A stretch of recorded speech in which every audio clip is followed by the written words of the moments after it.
ఏమండి రాధా మనోహర్ దాస్ గారు, నేను మిమ్మల్ని ఒక క్వశ్చన్లు అడుగుతాను, నాకు ఆన్సర్ చెప్పండి. మీరు క్రైస్తవ సమాజాన్ని ఏమని అడుగుతున్నారు? ఈరోజు యేసుక్రీస్తు మీ దేవుడు ఎలాగయ్యాడరా అని చెప్పేసి మీరు అడుగుతున్నారుగా. ఆ ప్రశ్నకి నేను ఆన్సర్ చెప్తాను, వినండి.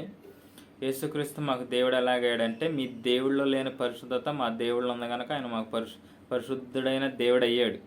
అర్థమవుతుందా?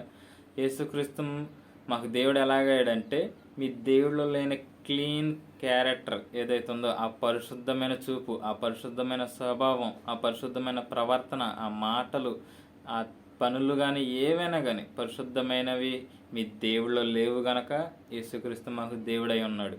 మీరు ఈలాంటి ఏ దేవుడినైనా తీసుకొచ్చి ఈ దేవుడి కంటే మించిన పరిశుద్ధత కానీ పవిత్రత కానీ ఆయన మాటలైనా ఆయన ప్రవర్తనలైనా ఈ దేవుడికి ఏవైతే గుణగణాలు ఉన్నాయో అవతల వ్యక్తికి అంతకు మించి అవతల మీరు నమ్ముతున్నారు ఆ దేవుడికి అంతకు మించి ఏమైనా ఉంటే చెప్పండి. క్రైస్తవ సమాజం మొత్తం వచ్చి ఆ దేవుడినే మొక్కుతాం. ఈ దేవుడు కొన్న గుణగణాలు ఏ దేవుడికి లేవు.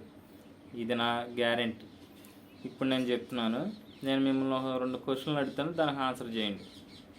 1, శివుడు మీకు దేవుడు ఎలాగాడో చెప్పండి. 2, కృష్ణుడు మీకు దేవుడు ఎలాగాడో చెప్పండి.